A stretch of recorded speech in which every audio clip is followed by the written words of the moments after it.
Hello, my name is Brandon Dodds. I am in the class of 2025 here at Emory Law School. Hi, I'm Diamond Belgrave, class of 2025. I'm Ashley Noor Adisho, class of 2024. I'm Neve Cruden-Carey. I'm class of 2024 at Emory Law. I'm Matthew Watts, class of 2025. Jacob DeFazio, class of 2024.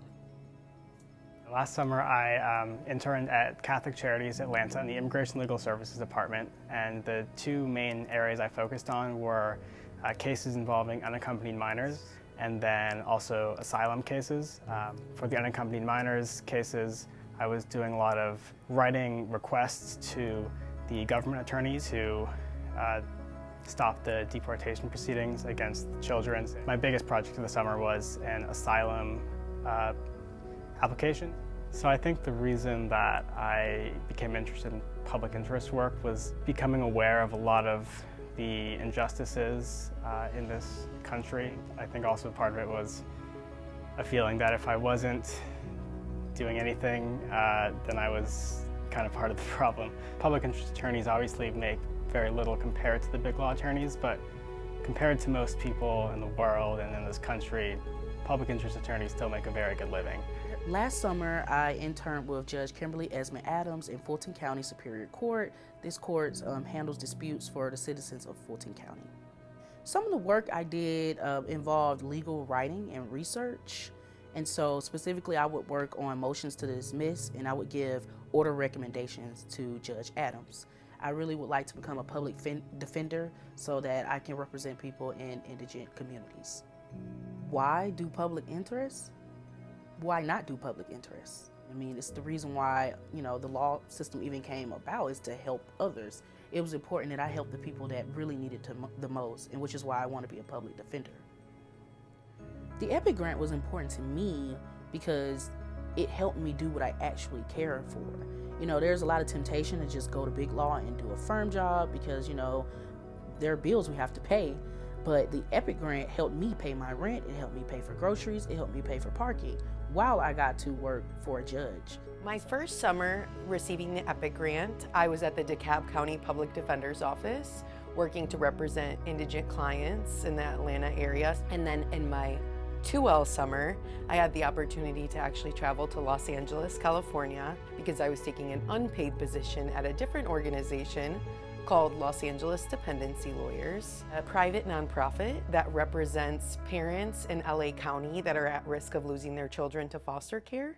I was working under 2 supervisory attorneys, and I was able to call clients, update them on their case status, make sure that they're completing their services. So not only do we want to provide representation, but we want to ensure that the parents have access to the services.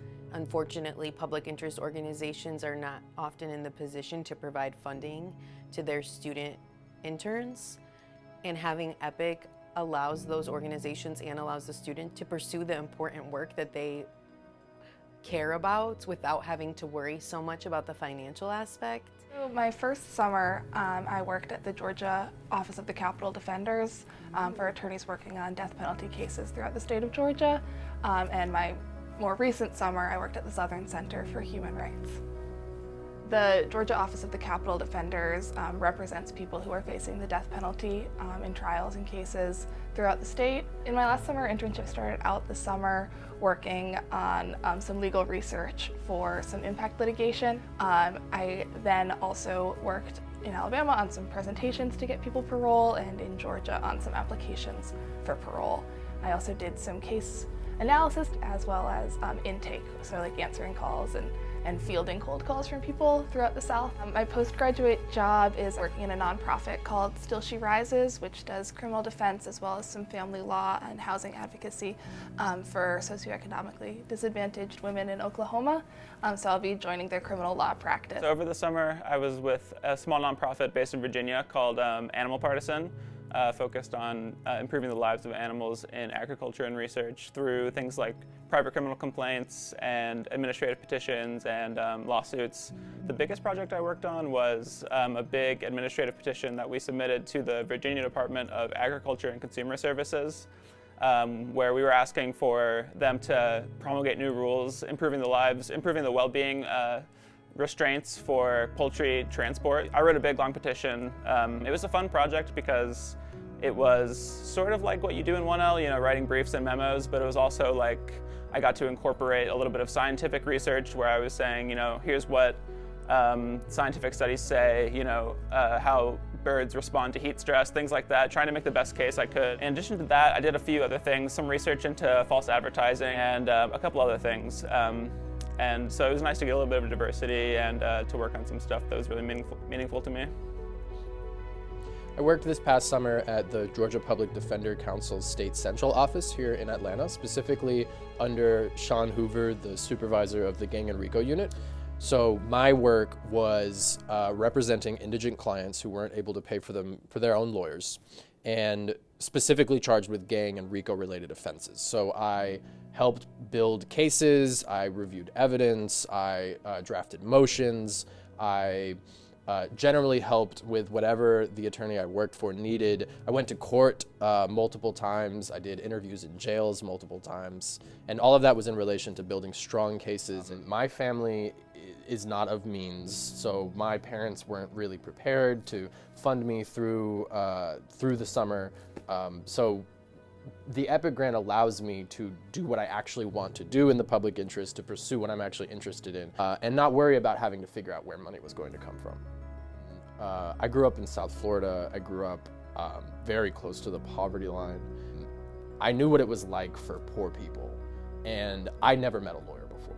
And so I had wanted to be not only the first lawyer in my family, but I wanted to be the first lawyer that a lot of people from my community knew, that a lot of poor people met, that wouldn't just be like a lawyer, but would be a great lawyer for those people.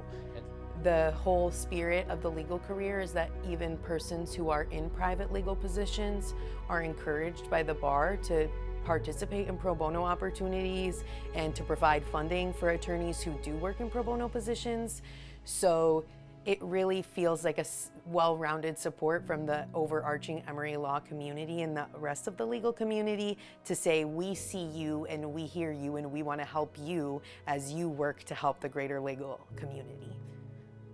Making the decision to do public interest work is so much easier when you know that you'll have this grant and you don't feel like you're making an unwise financial decision or you're putting yourself behind in life. It's really important to donate because you're pouring into the lives of students who may not have resources. I think your contribution is worth a lot more than just the dollar value.